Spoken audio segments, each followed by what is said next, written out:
What up, you psychopaths? It's your boy, Brian PULIDO, and I am here with my boy, Brian Ronalds. Brian and I go back since the day. Yeah, a long time. Can you believe I let him in this place wearing white? This is ridiculous. It wasn't intentional at all. Brian looks like he's a golfer, a tennis player. When you walked in, I'm like, you're ready for spring. Here, we got the whole thing.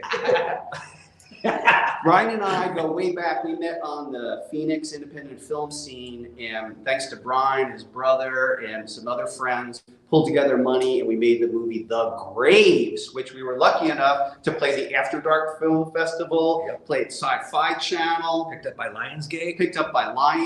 It was a miracle, man, and you definitely made it happen. It was a great time, a very emotional time. And I think there was just so many friendships and bonds that were forged for like effing life out of that. Yep.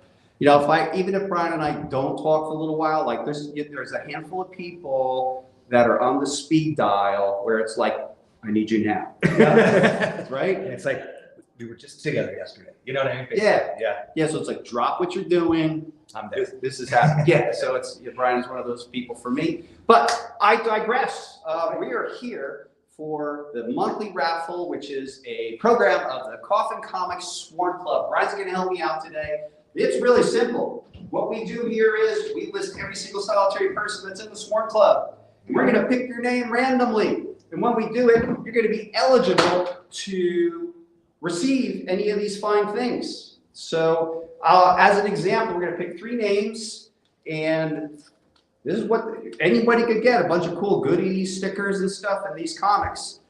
Tales of the Coffinverse featuring our superhero team, The Trust, a cool La Muerta black and white book, Zack the Zombie Exterminator featuring a Sun K cover, and these are cool, man. These are like official black and whites that we would do. Like we didn't do a lot of them. They would just be mock-ups used for promotion.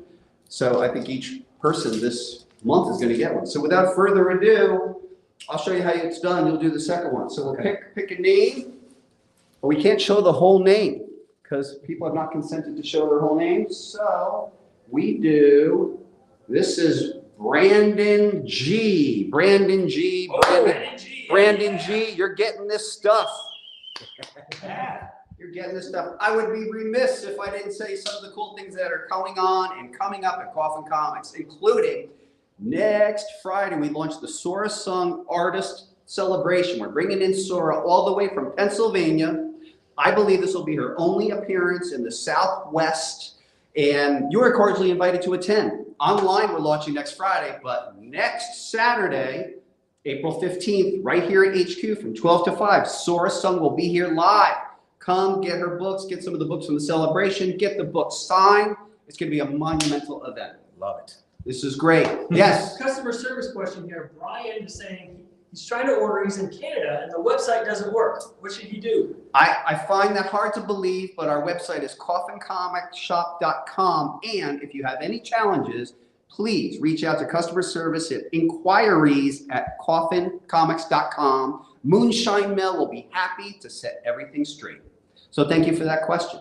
Well, without further ado, let's pick the next one. And Brian, this one's up to you. All right, here we go. I'm gonna dig deep.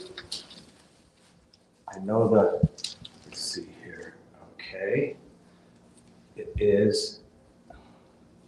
You got it. Michael. Michael P. Michael P. Yeah, look at you. Michael P. So everyone who's in the club, whose name is Michael P., go check. Right on. So yeah, you're gonna get some goodies. This time, this is pretty cool, man. So this is, again, these are copies that we only make maybe when we're doing in a promotional cycle. So that's cool. Brian, do you have any kind of stories or anecdotes from when we did The Graves? Something that kind of comes to mind? There's so many fun stories. I mean, you personally brought on Tony Todd to play the Reverend in the story, and he was amazing. Yeah, and Bill Mosley. Bill Mosley. We're still friends to this day. Yeah. It's Rob Zombie's boy. And then we got the infamous band, or famous band, Calabrese to come play for us and have a little fun. We had Calabrese, we had Randy Bly from Lamb of God, we had Amanda Wiss, who was Freddy Krueger's first victim in Nightmare on Elm Street. I mean, it was ridiculous. And the place that we shot was completely haunted. And they had no phone service. In fact, I drew a circle where I would bring my truck so I could take care of business while Brian was shooting and directing this fantastic movie. And one time when I came, it was about 3 a.m. in the morning. And I drove my truck there, and I locked my doors because it's kind of scary out there a little bit. And I was making a call, and it dropped, and then my locks came open. Whoa. And I'm like, what's going on? Okay, Yeah. I'm gonna be losing my mind here. So I shut it again, the locks came open again, Whoa. and my door jar light came on. And I'm like, I'm out of here. So I whipped around, went back to set, and went back to work, freaked out. It's no joke, folks. People said that area was haunted. So we were shooting at a place called Historic Vulture Mine, which is about 30 minutes outside of Wickenburg, Arizona, every day. It's so funny in retrospect, what we attempted was insane because we had the closest hotel was a half hour away. Yeah. So it was a half hour to set every day. We had thanks to our dear friend Mark DeFore, was able to, in essence, build a city so that we can, feed people, keep people like hydrated. Trailers, yeah, everything. The whole thing. Yep. But that was a really cool location. It So was. that's why we had to do it. And story goes that right across the street, there was this group of people that only came out at night, and they were extremely dangerous. Yeah. So we always had to keep on our toes. Yeah, we actually had, like armed security during the night. I mean, you had to. Anyway, there are so many stories. If you catch up with either one of us, the graves, we had so much fun shooting it. What can I say? Without further ado, let's do one more. Brian, you know what to do now. All right, here we go. I love how I enroll my pals to come in and do all the hard work. Wait, hold on. I know we're dying here. Now we're good. Roll, It's please. Paul R. Or excuse me, Raul R. There we go. Raul R. There you go. Raul R. That's awesome, man. So here we are. What else is there to say coming up? Oh my gosh, there's so many plans for Coffin Comics. It's ridiculous of what's coming up. All I can tell you is stay tuned. And what I could say in conclusion, unless there's a question, comment, or concern, you guys have been great. I've been Brian PULIDO. You've been Brian Ronalds. Holler at you later. Swarmfest, Swarmfest, Swarmfest. Swarmfest, the global gathering for Coffin Comics fiends and the Swarm, featuring exclusive party, artist, signings, commission, panels, beer, food, coffee, alcohol, tours of HQV2, trading posts, CGC, friendship, community, camaraderie, shenanigans, insanity, and more.